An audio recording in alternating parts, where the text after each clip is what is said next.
একদিন ফতেমা চুপচাপ মন খারাপ করে বসেছিল।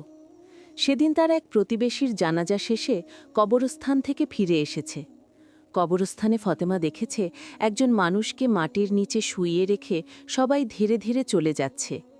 এই দৃশ্যটা তার মনে অনেক গভীর প্রশ্নের জন্ম দিল। কিছুক্ষণ চুপ করে থেকে ফতেমা অবশেষে তার বাবার কাছে প্রশ্ন করতে গেল।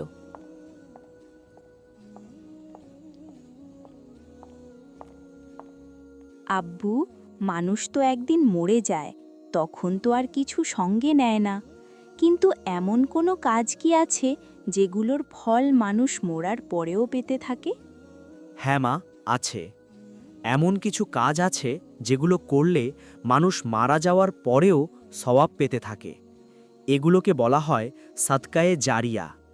এক নেক সন্তান গড়ে তোলা, নিজের সন্তানকে ঈমানদার ও ভালো মানুষ হিসাবে গড়ে তোলা।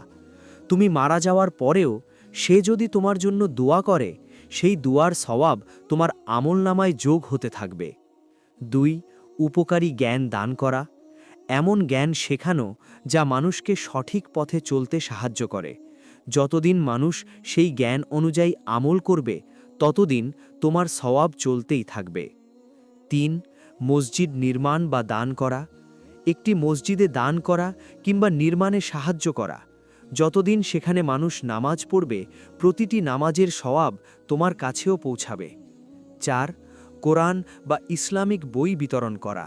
কোরআন মাজিদ বা দ্বীনি বই ছাপানো ও মানুষের মাঝে ছড়িয়ে দেওয়া। যে যতবার পড়বে, বুঝবে ও আমল করবে, ততবারই তুমি সওয়াব পাবে।